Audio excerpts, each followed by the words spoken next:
Quem foi abençoado diz um amém. Amém! Quem está alegre com a presença de Jesus diz aleluia. Quando a coisa é verdadeira, a gente não precisa nem diz aleluia. Não é? Por isso que eu fiz questão de ser pianinho na fala. Vocês foram grandes, não é? Porque algo grande está acontecendo aqui, não é mesmo? Algo grande está acontecendo. E a gente louva a Deus pela vida do pastor Aguiar, pela vida da Beth, que está ministrando também, as irmãs, né? Amém. A gente, por onde anda, só ouve coisa boa. Pela Neide, que está cuidando das crianças, o pessoal cuidando do louvor, para a presença de vocês, pelo Espírito, o coração aberto. Ah, um doce Espírito aqui. Amém. Eu conheço ele, hein? Glória a Deus! Esse Espírito que está aqui O doce Espírito. é um doce Espírito aqui. Amém. Amém, Jesus. Quem consegue sentir esse doce Espírito que está entre nós? Está no meio de nós, está operando nos corações, né? E quer falar mais. Olha, gente, já foi tão bom, já falou tanto que já estaríamos satisfeitos. Aliás, já estaríamos satisfeitos ontem de manhã. É verdade. Amém. E o Senhor é abundante. E Amém. Ele tem mais para nós. Amém, Jesus. Quer passar a palavra agora para o pastor Aguiar? Mas deixe-me repetir o que eu disse na fala particular aos homens, agora para todos, da minha profunda gratidão pelo convite do bispo Hildo para que eu passasse esses 2 dias, esse tempo com vocês. Me senti privilegiado, honrado, e tenho estado em plena liberdade. Há lugares que você vai falar que na primeira reunião você sente resistência e aí a palavra não flui, porque há resistência, não é? Desde o começo, uma afinidade muito grande. Amém. Entre a alma de vocês e a minha. Amém. E nós viemos não com o propósito de ser um palestrante, um conferencista, vai ser um pastor igual a vocês, exatamente igual a vocês, com mais idade, com mais tempo de ministério, com as suas cicatrizes, as suas marcas. Paulo tinha as marcas de Cristo e nós também temos as marcas do sucesso e as marcas do fracasso, as marcas das bênçãos e as marcas das perdas. Todos nós temos de forma proporcional, de acordo com o que você faz, de acordo com onde você está. Não existe ministério absolutamente bem sucedido e nem existe ministério totalmente fracassado. Na mescla da caminhada, essas duas coisas vão misturando, os acertos, os erros, os sucessos e os fracassos. Na verdade, a gente prosseguir, né? Tirar a marcha ré do seu carro, vai para frente.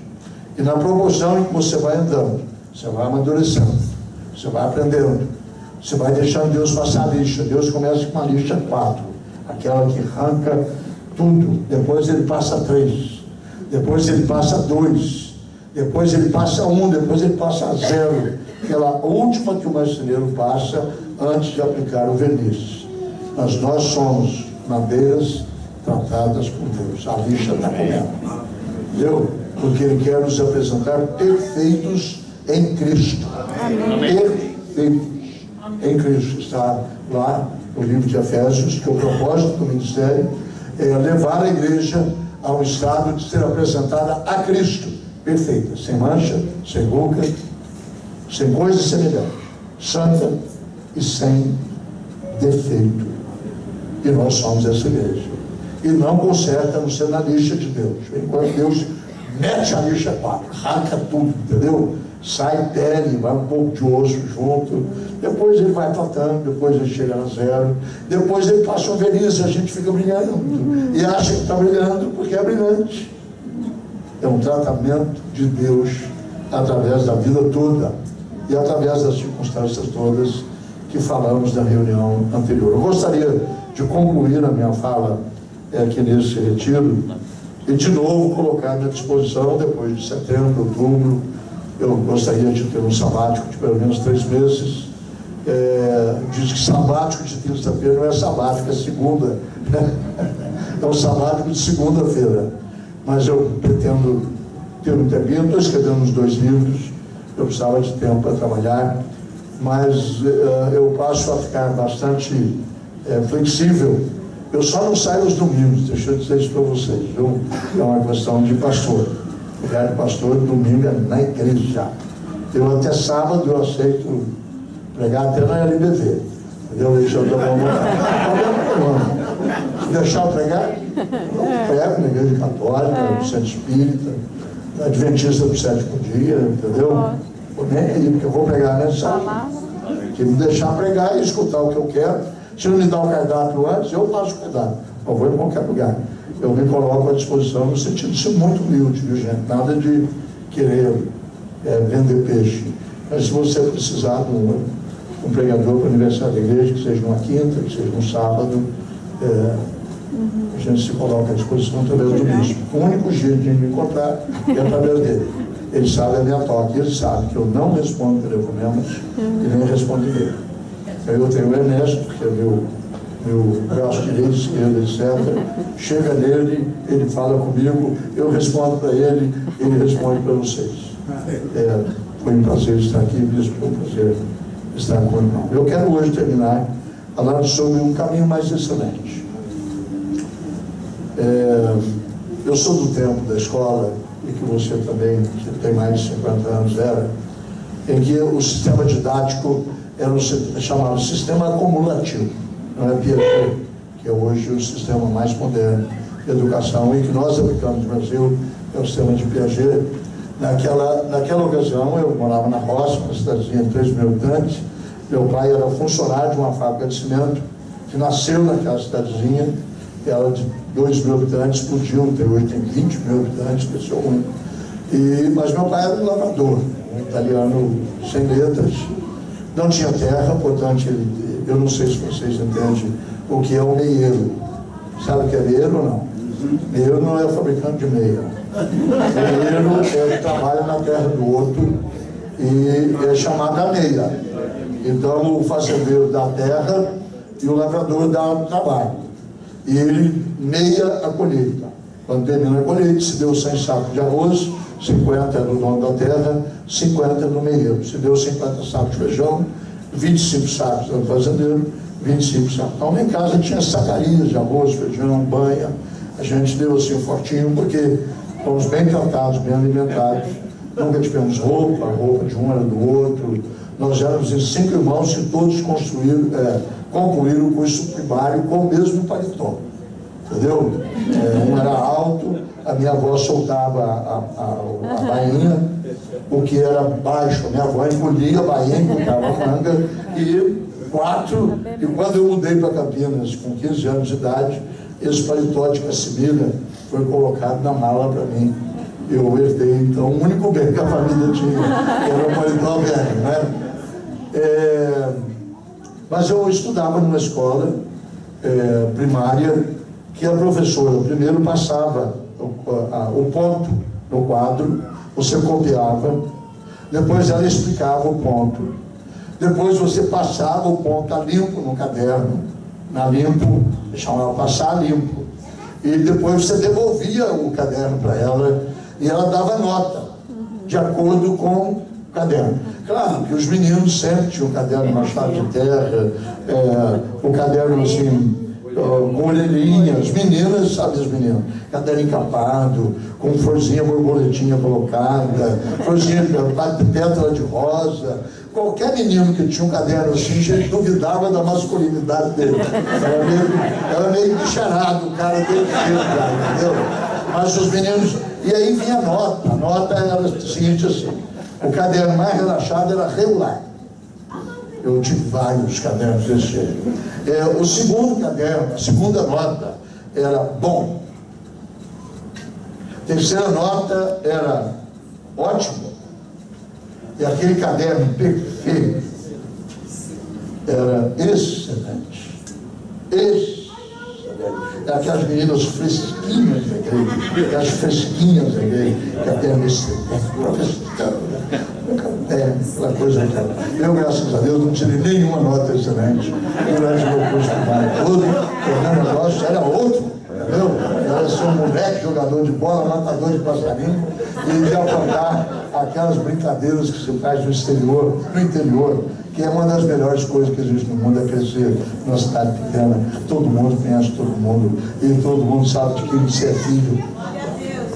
É interessante como a Escritura é como que um mapa que você vai andando por ela e ela vai indicando o caminho. Quando Paulo, para a igreja de Corinto, ele escreve uma carta exortativa, porque havia uma balbúrdia na igreja de Corinto. A igreja de Corinto não é referência positiva, ela é uma referência negativa, né? É uma carta de exortação. Desde o começo ele tem que escrever dizendo que foi informado pelos da casa de Clói, significa que sempre tem dedo duro na igreja, né? Que havia divisões na igreja. E então ele tem que repreender no capítulo 5 um jovem que estava tendo relações com a sua madrasta. E ele tem que entregar esse cara para Satanás. E no decorrer do livro ele tem que exortar sobre a santidade do corpo, porque eles estavam usando o corpo para prostituição. E ele então tem que dizer: não sabeis que o vosso corpo é templo do Espírito Santo, e o Espírito de Deus habita em vós. E depois, no capítulo 7, ele tem que depender da sua autoridade apostólica, o que vai até o capítulo 10. No capítulo 11, ele tem que corrigir o problema da ceia na igreja, porque os caras iam para a ceia para encher a cara e comer pra caramba, e deixavam os demais irmãos do lado de fora, sem participar da ceia. No capítulo 12, ele tem que escrever a lista dos dons espirituais, ele dizer qual era a função deles e como funcionava e como deveria ser. E no 14, ele tem que explicar por que os dons eram dados e tudo deveria ser feito com decência e ordem. Mas é no capítulo 13 que ele põe um gancho sobre os dons e o uso dos dons, começando com esta palavra: e eu passo a mostrar-vos ainda um caminho sobremodo excelente. Ou seja, excelência acima da excelência. Quando ele diz: ainda que eu falasse as línguas dos anjos e dos homens, e ainda que eu tenha o dom de profetizar, e ainda que eu conhecesse toda a ciência e todo o mistério, se eu não tivesse amor, eu seria como um bronze que soa, ou como um símbolo que retine. E ele começa a falar da excelência, não da nota ótima e nem da nota boa do cristão, mas um caminho que não é só excelente, ele é sobremodo, ou seja, ele é excelentíssimo. A grande carência da igreja contemporânea é que ela, tendo ficado grande, ela perdeu as qualidades da excelência. Eu não sou de uma geração tão antiga, mas eu sou da geração intermediária, onde nós não éramos chamados de evangélicos, nós éramos chamados de protestantes. E um protestante era conhecido por alguém correto, 100% correto. O protestante naquela época não tinha tido um protestado, não, irmão. Entendeu? Ele era correto, ele andava direito. Eu me lembro da minha cidadezinha, quando chegou o primeiro protestante, a cidade toda se levantou contra ele. O padre, pelo serviço de alto-falante da cidade, dominava a cidadezinha toda, 3.000 habitantes, e ele não tinha direito de comprar nos armazéns da cidade. Ele foi plantar a igreja presbiteriana. Os presbiterianos, no início do século XX, no século XIX, meados do século XIX, fim do século XIX, encheram aquele sudoeste de Minas de igrejinhas em todas as cidades. Tem mais presbiterianos naquela região do que qualquer outra denominação. Não há uma cidade em Minas Gerais que não tenha uma igreja presbiteriana, e todas elas construídas por missionários americanos no lombo de cavalos e de burros. Mas quando chegou o missionário em Itaú, o padre mandou que nós os apedrejássemos. Eu era coroinha da igreja católica, eu tinha 12 anos de idade. E ele dizia que esse povo são os bodes, eles são representantes do capeta, e eles traíram a igreja. Foi um padre que casou com uma freira, que fundou essa igreja, e etc, e etc, etc. Então o seu Gesto Damasceno, que era o presbítero, que foi plantar a igreja, ele tinha que viajar no lombo de um cavalo, porque naquela época não tinha condições abundantes, numa cidade a 17 quilômetros de distância, para fazer as suas compras básicas. porque na cidade não havia lugar para eles em nenhum armazém, em nenhuma farmácia, em nenhum lugar que ele precisasse trabalhar. Essa excelência do testemunho, com o decorrer do tempo, foi baixando. Na proporção em que a igreja foi crescendo, ela foi baixando seus padrões. E esse caminho da excelência, esse caminho que Paulo chama e que a mãe de Nabucodonosor qualifica em Daniel, nele há um espírito excelente. Eu conheço alguém aqui, na tua casa, ela diz para Beltesazar, que está aqui, que foi primeiro-ministro do teu pai Nabucodonosor. E nesse homem há um espírito excelente. A excelência de espírito determina toda a diferença entre uma pessoa e outra pessoa. Não é a excelência de educação. Não é.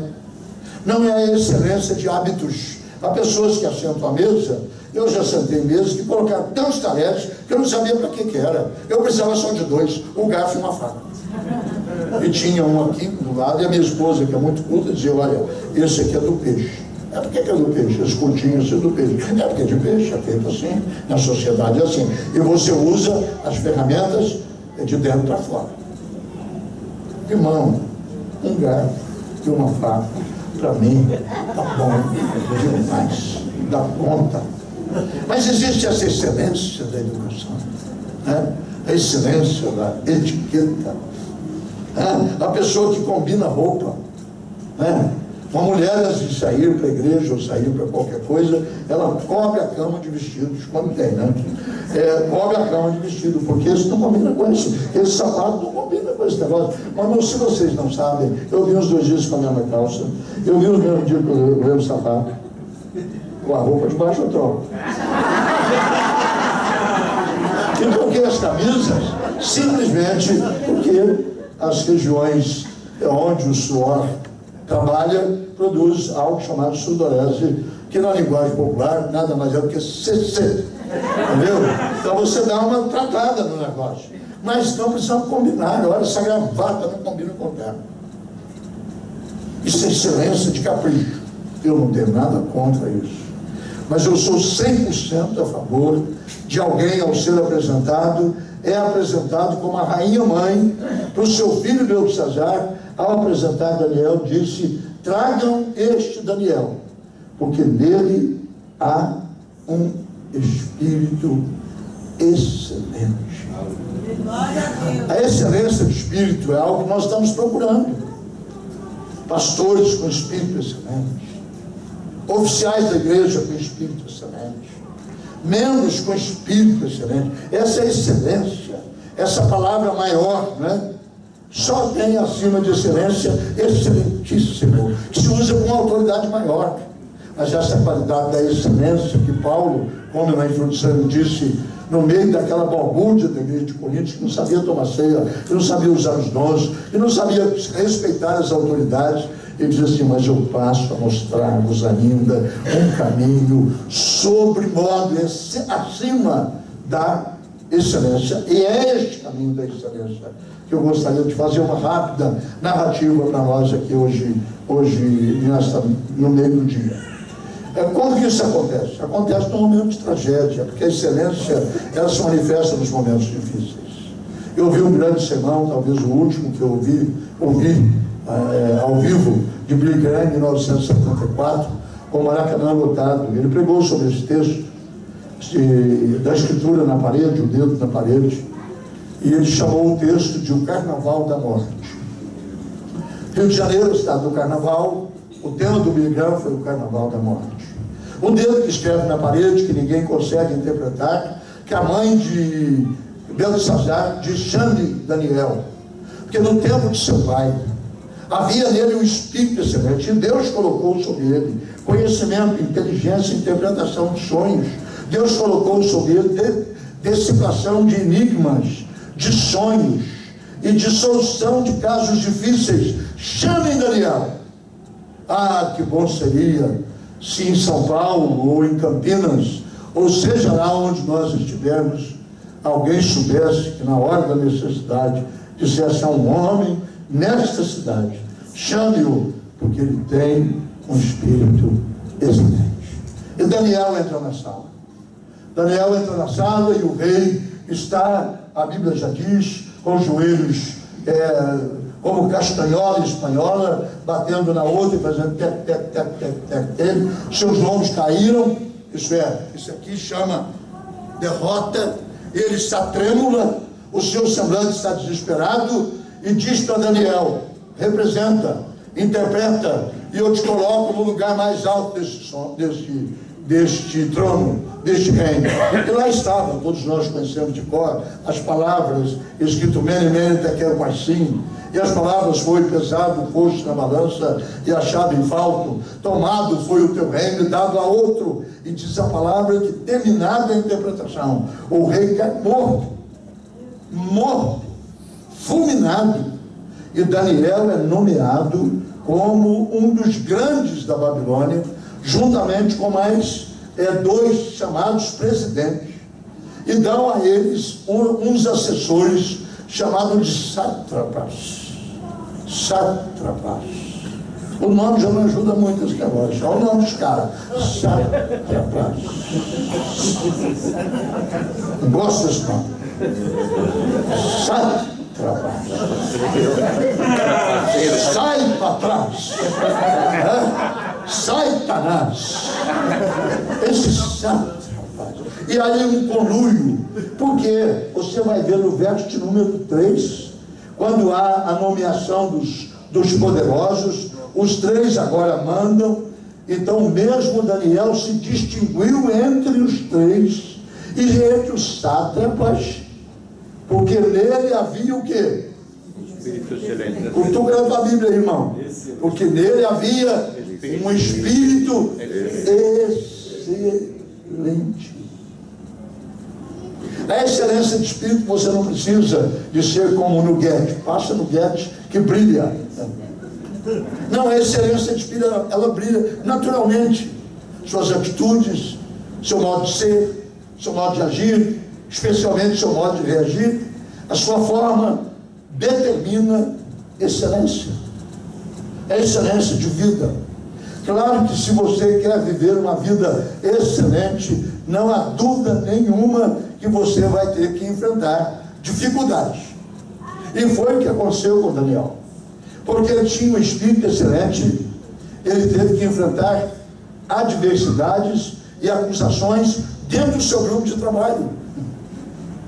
Ali havia 3, ele e mais 2. E havia os sátrapas. E eles então tentaram descobrir um jeito de como dedurar Daniel para o novo rei, que era Dario. Porque Dario quis fazer uma média com a nação, de fazer uma estátua de Nabucodonosor, que era o rei mor assírio. Eu acho que no Brasil só vale um homem para ser considerado um presidente histórico, que foi Juscelino Kubitschek. O resto tudo tem um rabo preso através da história. Acabei de ler os 3 volumes da vida de Getúlio Vargas, grande presidente, mas teve suas dificuldades na política. Eu gosto de história, é o meu hobby.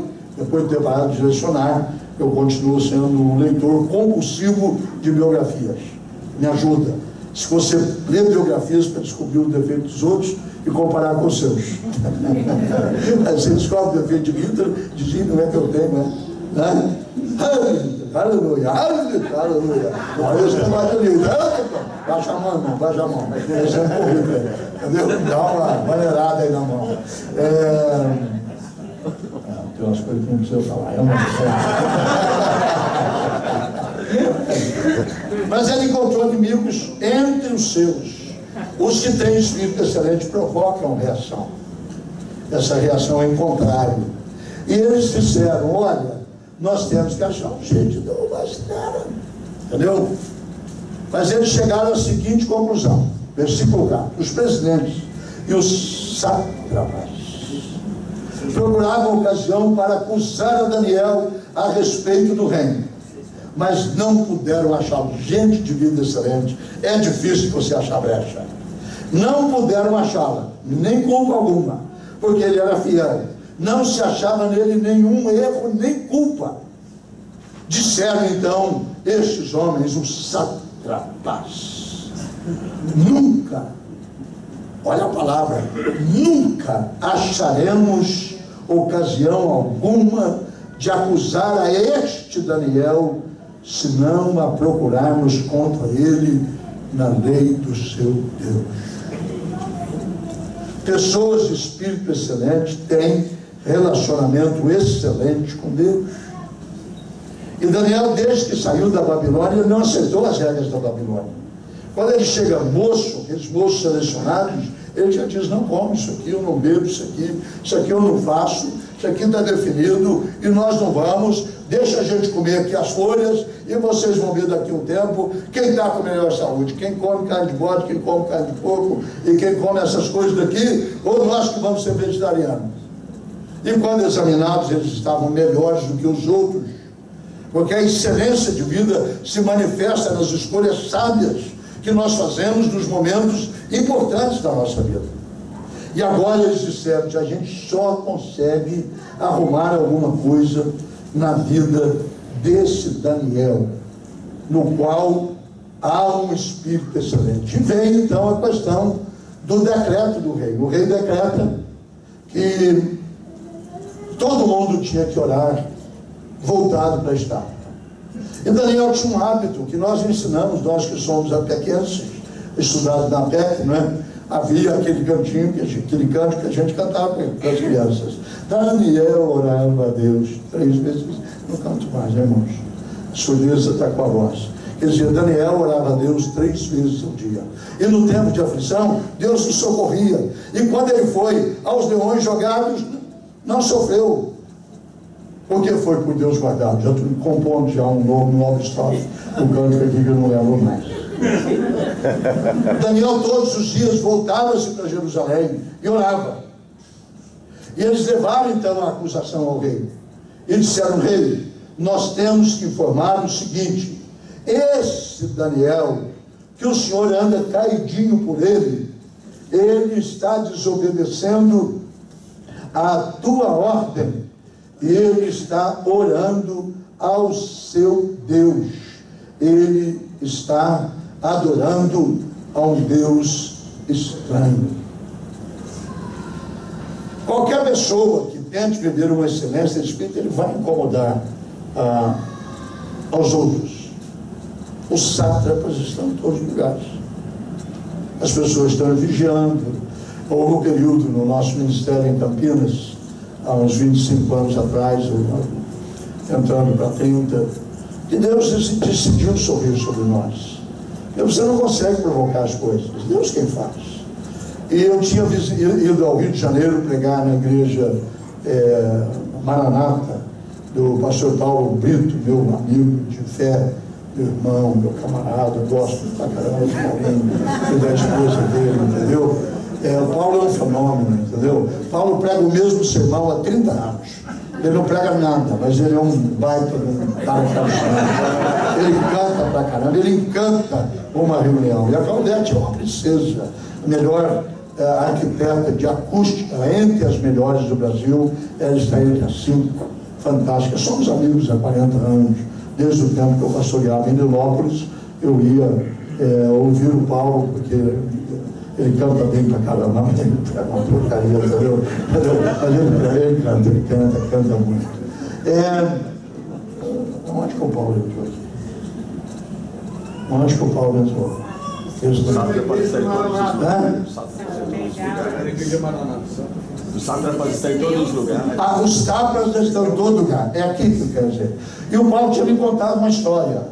E o Paulo é médico, o Paulo está acima da média. Ele é capitão de fragata da Marinha, porque ele é médico das Forças Armadas e as promoções seguem aqui. Ele nunca dependeu de... E houve um grupo na igreja que levantou-se contra ele. E no dia que foi, eu preguei uma mensagem e usei essa palavra, essa questão do sátrapa. Eu falei: meu irmão, que jeito de meu irmão, eu estou cheio de sátrapas. E esses sátrapas são todos assessores de Satanás. Ele mandou os sátrapas todos embora da igreja, entendeu? Sátrapa era uma função, era um assessor, era alguém que acompanhava, quer dizer, assim como um presidente, um ministro, um prefeito, ele constitui um grupo para acompanhar. Mas esses camaradas transformaram-se em vigias, procurando defeitos em Daniel. Aqui que eu quero repetir. A excelência de espírito, ela é provada por pessoas que às vezes estão muito perto de nós.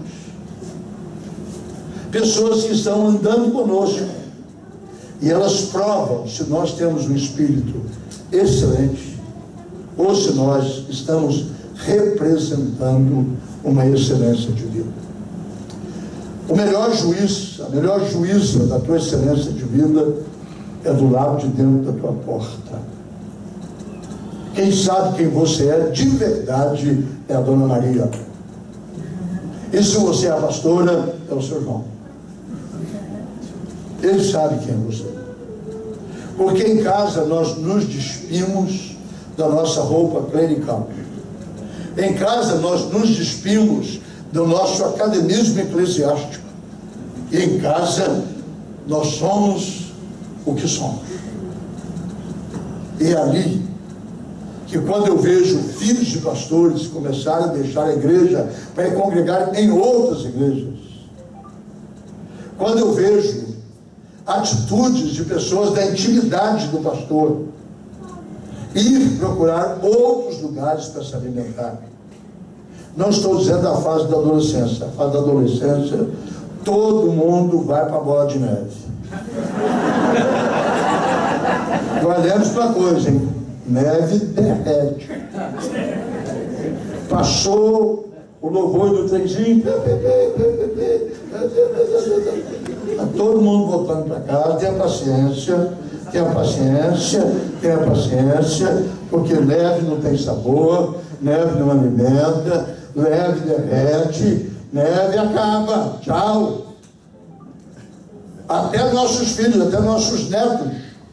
Onde você foi, sabe? Fui na bola de neve, porque lá o negócio está pegando.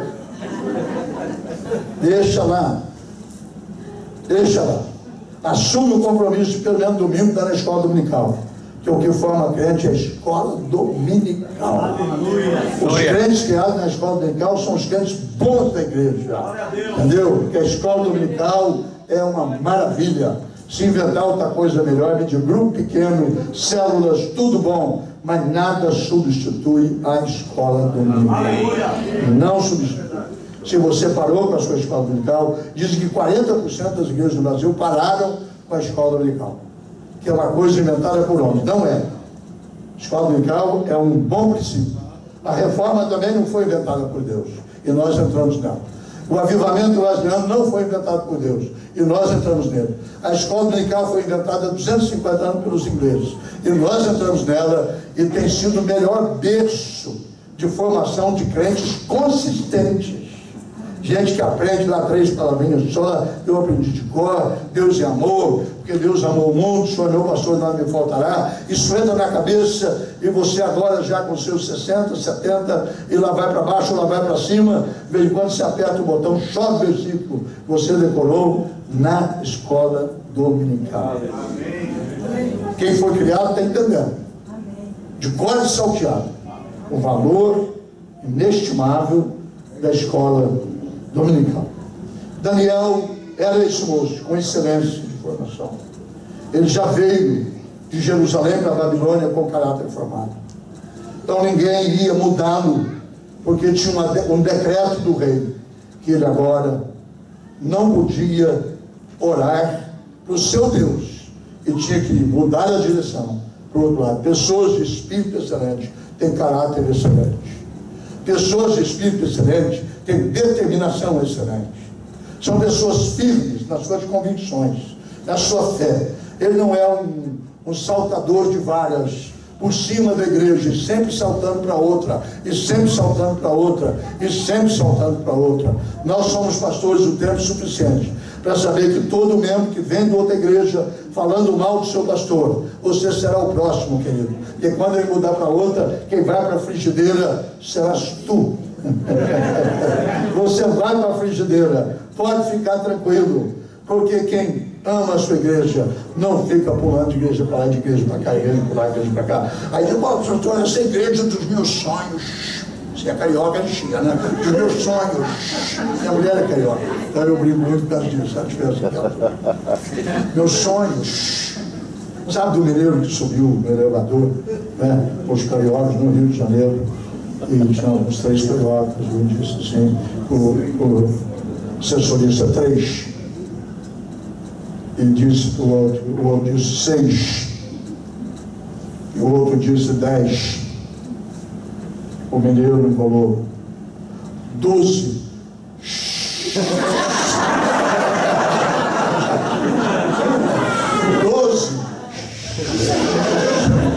Esse negócio é o 3, 6, 12. O Espírito excelente, ele está em todo lugar, mas é na porta fechada. Há uma mensagem que eu tenho que eu vou expor dela aqui para casa. Quem derrotou Davi? Davi era um sucesso da porta para fora, mas era uma tragédia da porta para dentro. Eu tenho uma mensagem chamada aqui: os anões que derrotaram o gigante. 7 anões que derrotaram o gigante. 7 falhas na vida de Davi. Os anões que derrotaram o gigante. Por quê? Porque a vida excelente, ela está nos pequenos detalhes. A excelência era construída devagar. E vamos ter sempre os sátrapas tentando arrumar um ponto mínimo na nossa vida para dizer: está vendo? Esse camarada não é o que ele diz ser. E vai os sátrapas, e vai os sátrapas, e vai os sátrapas. Segunda coisa que eu gostaria de dizer, esse sermão está bem pontuado em sentido presbiteriano. Em segundo lugar, o Espírito excelente é revelado nos momentos de honras e de vitória na nossa vida. Quando você é levantado, como diz aqui no verso de número 29 do capítulo 5, então mandou Beltesazar que se vestisse Daniel de púrpura e pusesse em cadeias de ouro no seu pescoço e proclamasse que ele passaria a ser o terceiro no governo do seu reino. Era hora de alguém que não tem espírito excelente dizer: muito bem, vou preparar a lista da vingança, porque desde que Nabucodonosor morreu, ninguém me usa para nada nessa nação. Agora os meus sátrapas vão ver com quem está a autoridade. Não, é no momento de que você está mais alto que você fica menor. Deus ainda resiste ao soberbo. E Ele ainda concede a sua graça para os soberbos. Glória a Deus. Aquele que está de pé, cuide-se. Cuide-se. Quando nós começamos a crescer muito, lembre que ficando grande você é um alvo mais certo. Você é um alvo mais fácil. Talvez se Davi fosse da altura, talvez se Golias fosse da altura normal, a pedra não entrasse tão bem na cabeça dele. Mas ser grande demais há uma tendência a ser jactante demais. Ser grande demais há uma tendência de querer sobrepor-se aos demais. E tornamos presa fácil. Pessoas excelentes de espírito, quando encontram honras, ela honra as pessoas que a colocaram naquele lugar. As pessoas excelentes de espírito, quando elas conseguem galgar, seja o que for, ela lembra dos seus menores, ela lembra dos seus pais. Eu tenho um genro único, eu tenho uma filha única, essa filha é do coração, é uma filha adotiva, é minha princesa, ela tem 32 anos, formada em Direito, já trabalha há 8 anos como funcionária da prefeitura. E o marido dela era jogador de futebol até o ano passado.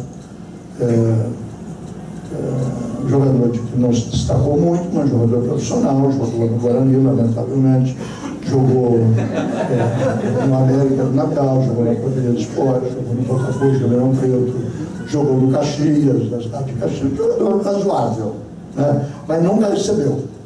Esses clubes não pagam. Assina o contrato, deu de pagamento até 30, eles dão 5, 25, tudo no pau. Atualmente está entrando bom dinheiro para eles, porque com a nova lei eles têm que pagar para poder entrar no privilégio que o arranjo aí do sátrapas lá do Congresso aprovaram uma lei lá, Cafajeste, para pagar dívida com os nossos impostos de clube de futebol. Mas eles, para entrar, na bênção deles, têm que pagar os atrasados, os empregados que eles têm. Está todo mundo se virando, o Guarani em Campinas está vendendo o estádio deles, inclusive. Não faz falta na cidade, não tem importância, pode vender. É aquilo que eu digo, para que eu tenho que falar isso, né? Primeiro que não tem bobinho aqui, entendeu? Então não provoca. Se fosse o Palmeiras, tem que vender aquela arena, a porcaria, que poderia ser muito mais um jovem, porque o lugar bom mesmo é Itaquera, e onde nós derrubamos o grande, metemos o couro neles. Isso foi o melhor jogo do campeonato até agora. Agora que começou, o melhor está por vir. Agora ninguém segura. O moleque lá de 17 anos meteu o gol da vitória. Agora nós vamos trocar ele pelo Messi. Nós vamos pra cá, ele vai para lá e vamos embora. Todo mundo tem os seus defeitos. Tem os seus defeitos. Na verdade, o Luiz ok. Olha, Eu acho que agora até gaguei. São Paulo tem que torcer para o Juventus da Rua Javari. Também não tem esportivo humilde, não tem problema, mas pode confessar o seu pecado. pastor, o senhor estava indo tão bem até agora. Você é São Paulino. Eu sou palmeirense. Você é palmeirense? O senhor estava indo tão bem até agora. Olha, como palmeirense, descendente de italiano, eu vou ter que fazer a frase do italiano para ele não guardar para ele.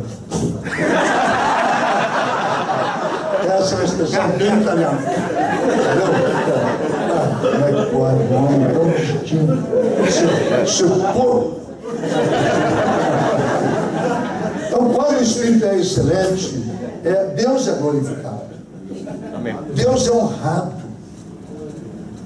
O cargo não faz o homem faz o cargo.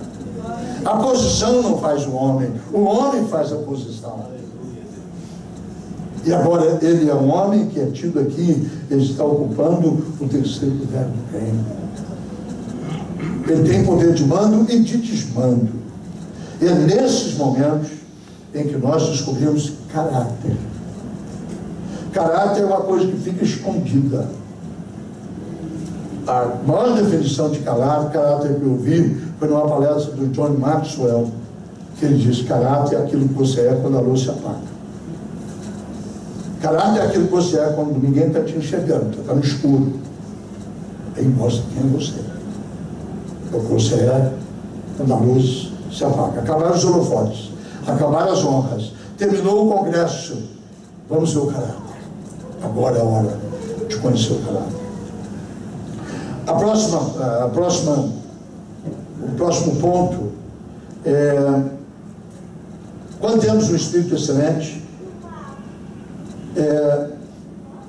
o reconhecimento da ação de Deus em nós é logo conhecido. Você pega o capítulo 5, né? Versículo 12, 5:12. A mãe de Nabucodonosor, a mãe de Belsazar, diz: olha, em Daniel, o espírito dele é tão excelente que se manifesta aos de fora que dizem, irmãos, em conhecimento, inteligência, interpretação de sonhos, declaração de enigmas, solução de coisas difíceis, se acham nesse Daniel. Não somos nós que damos um currículo, dizendo: nós sabemos fazer isso, nós sabemos fazer isso, você deve me contratar porque eu sou o cara. Não, os de fora que dizem, neste Daniel, que tem um espírito excelente, desde o tempo do seu pai. Está falando para um filho vivo ainda, que morre daqui a um pouco.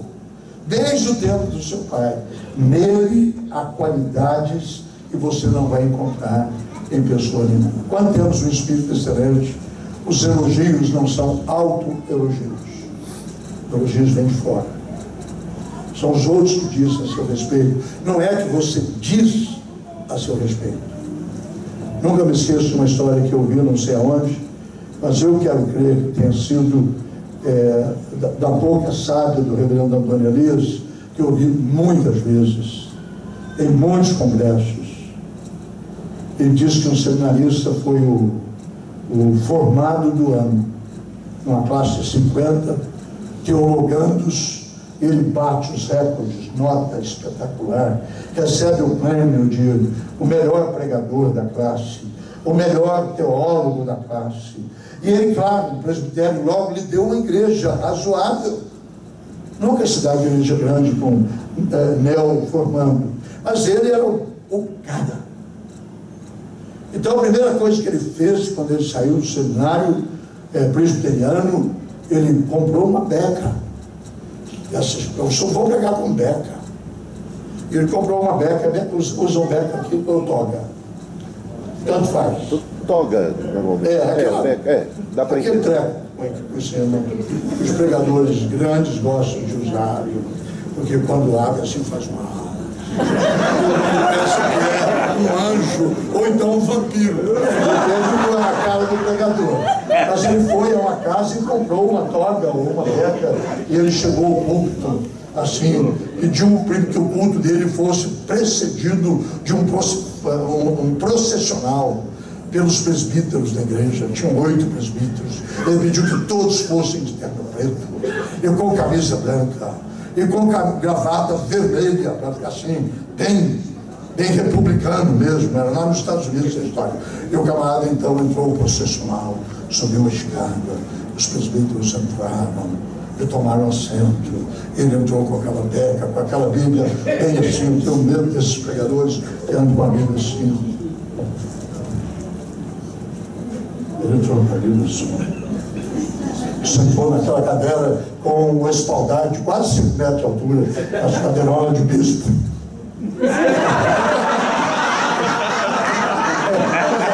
Aquelas cadeirolas de bispo, entendeu? E todo mundo lá não para, aquela costa dele não para. Parece que ele tem que estar ligado no teto da igreja para estar ligado no céu. Ele assentou.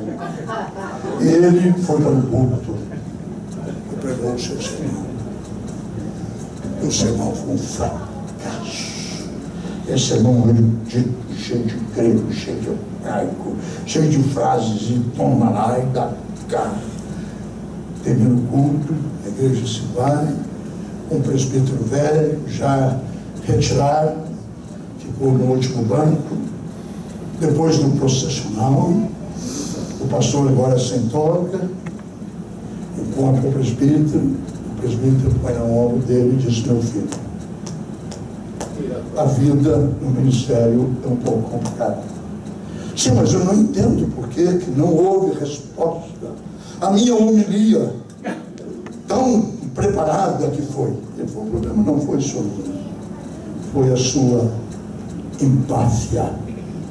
Nós somos os homens que tivemos verdade para a gente. Porque se você tivesse subido do jeito que você desceu, você teria subido. Se você tivesse subido do jeito que você desceu, Teria descido do jeito que subiu. você teria subido. Você teria descido Do jeito que subiu. do jeito que você subiu. Porque ele subiu como um pavão. Você sabe o que é um pavão, não?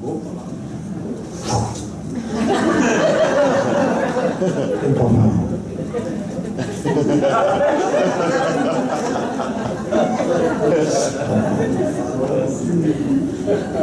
Ele desceu igual um frango molhado. Frango molhado. Já viu frango molhado? Galinha molhada. É empáfia. Orgulho precede a queda. Você quer ver alguém que vai cair? Vê se tem síndrome de pavão. Qualquer coisa ele Pode, você não precisa ser profeta, hein? Você só precisa ter observador.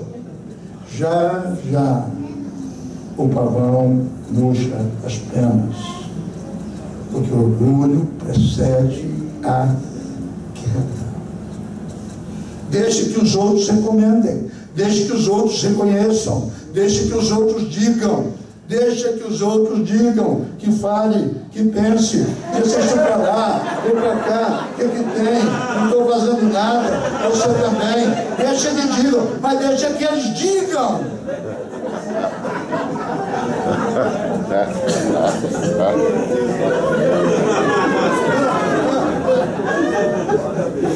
Um espírito excelente traz glória para o nome de Deus. Olha o que acontece, os caras deduram, o capítulo é grande, não vamos ler, vocês conhecem os de cor, se for aluno de escola militar, então, vocês arrebentam isso aqui.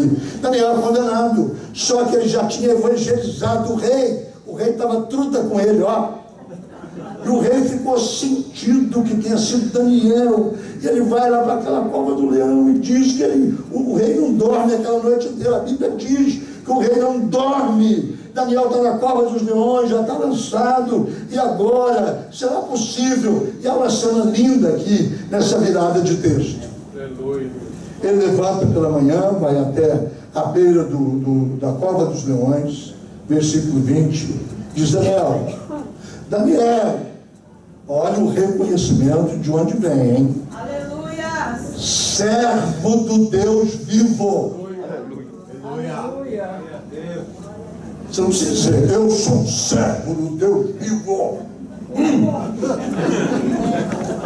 O rei sabia que ele era Dario. Diz: Daniel, servo do Deus vivo, dar-se-ia o caso que o teu Deus, a quem tu continuamente serves, tenhas podido livrar-te dos leões. O Daniel, lá de baixo, gritou: estou na bênção, rei! Eu estou na bênção. Olha o que ele disse.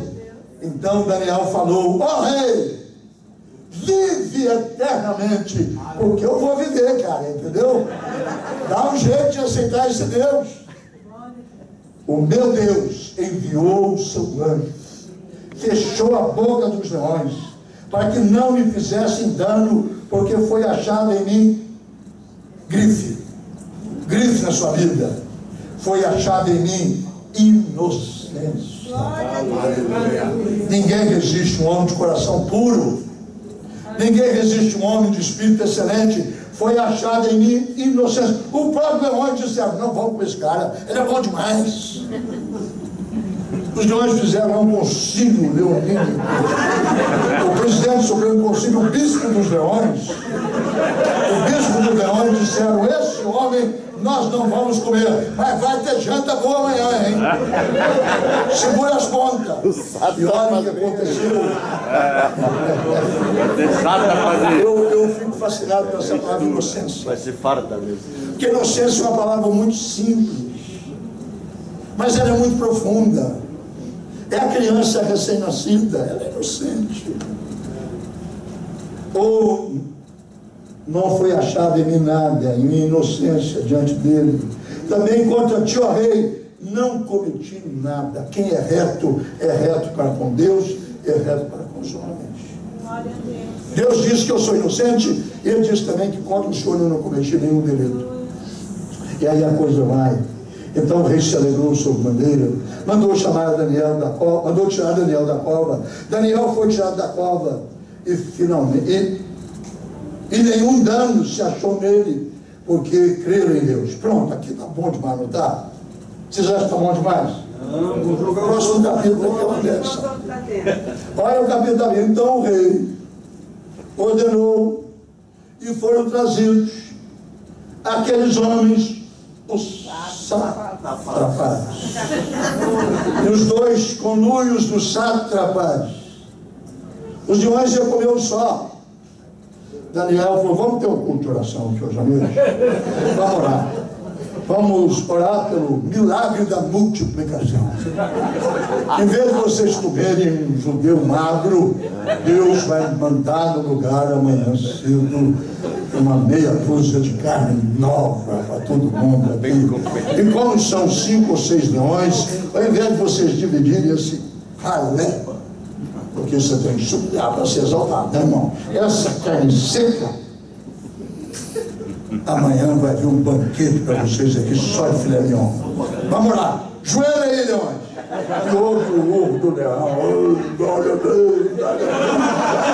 Encomenda de Deus para nós amanhã. Ordenou o rei, foram trazidos os homens que tinham acusado Daniel e foram lançados na cova dos leões. Eles, seus filhos, olha o tamanho do banquete. Eles, os sátrapas, os presidentes, os seus filhos, as suas mulheres, e ainda não tinham chegado ao fundo da cova, e já os leões se apoderaram deles e lhes esmigalharam todos os ossos. Esta, na cova dos leões. E quando alguém tem um espírito excelente, nenhuma arma forjada contra ti. Amém, Jesus. Graças a Deus. Deus é por nós. Quem será Não tem sátrapa que possa levantar-se contra nós. Deus muda, reverte, Deus transforma as situações e faz com que aconteça o que aconteceu. Não é Daniel que pede, não é Daniel que manda. Era a regra, porque eles aplicaram a regra para Daniel. Cuidado quando você forma assim, regimento interno da igreja, hein? Porque quem cria a lei é escravo dela. O mesmo regimento interno que pune o outro é usado para punir você. E o que os sátrapas organizaram para punir Daniel reverteu contra eles. Eles foram destruídos pela lei que eles mesmos criaram. Não foi que Deus deu, não. Eles foram destruídos pela própria lei que eles construíram para punir até pessoas inocentes como Daniel. Finalmente, quando essas coisas acontecem, Deus é exaltado de uma forma sobrenatural. Pega aqui o versículo de número 25. Então o rei Dario escreveu a todos os povos, nações e homens de todas as línguas que habitavam em toda a terra. Ele diz: paz-vos seja multiplicado. Faça um decreto pelo qual prestem atenção como Deus é honrado quando nós temos vida por excelência, hein? E a Escritura. Faça um decreto pelo qual, em todo o domínio do meu reino, os homens temam, tremam e temam perante o Deus de Daniel. Toda honra, toda glória seja dada a ti, Senhor. Não é Daniel, é o Deus de Daniel. Aleluia. Todas as vezes que você age de forma excelente, Jesus disse: os outros veem as nossas obras e glorificam o nosso Pai que está no céu. Amém. Glória a Deus. O propósito da nossa vida excelente é para que Cristo seja exaltado nas nossas vidas. Não é propósito para você virar o bambambam, você virar o rei da cocada preta. Nada. É para que os outros, vendo as nossas obras, glorifiquem ao nosso Pai que está no céu. Amém. Glória a Deus. Ele disse: o Deus de Daniel, que ainda não é meu, porque ele diz: porque ele, o Deus de Daniel, é o Deus vivo, ele permanece para sempre, o seu reino não será destruído, o seu domínio será para sempre, ele livra, ele salva. Ele vai, pregador pentecostal, ele virou, irmão. Olha como é que ele prega. Ele livra, ele salva, ele faz sinais e maravilhas no céu. E aleluia, converteu o rei. Porque quando o nosso espírito é excelente, quando o nosso espírito é excelente, é notável de todos, é impossível não reconhecer a glória de Deus. E a pessoa então se inclina para o Deus que é glorificado. As palavras do rei são estas. O decreto é o seguinte: que o Deus de Daniel é o único que vai permanecer para sempre. Ele não será destruído, o seu domínio não tem fim, ele livra, Ele salva, Ele faz sinais, maravilhas nos céus e na terra. Foi Ele quem livrou Daniel das mãos do poder dos leões. E Daniel prosperou no reino de Dario. E Dario morreu, entrou Ciro. E quem é que Ciro chamou para primeiro-ministro? Daniel. Daniel serviu a 4 reis. Daniel serviu a Ciro, a Dario, a Belsazar, mesmo que fosse na hora da morte, e Nabucodonosor. Uma pessoa de espírito excelente não é descartável. Você sempre precisa dela. Amém. Uma pessoa de espírito excelente, ela não é colocada de lado, porque ela faz diferença. E não importa com quem, com Nabucodonosor, a quem Deus exaltou, mas depois voltou para pastar. A Belsazar, que era um descabeçado, pelo menos na hora da morte, Daniel interferiu. Dario e Ciro fizeram administrações boas, mas o conselheiro deles era um homem que tinha um espírito excelente. Nos dias dessa nossa modernidade, que alguns já estão chamando até de pós-modernidade, de dificuldades que a nossa próxima geração, os nossos filhos, se vocês os têm pequenos, eu tenho 5 netas, com essas leis novas aprovadas na área da moral, do casamento, da homossexualidade, nós vamos precisar de ter pastores com espírito excelente. Nós vamos ter líderes que não vendam o seu direito de primogenitura por nenhum pratinho de sopa, por melhor que ele seja.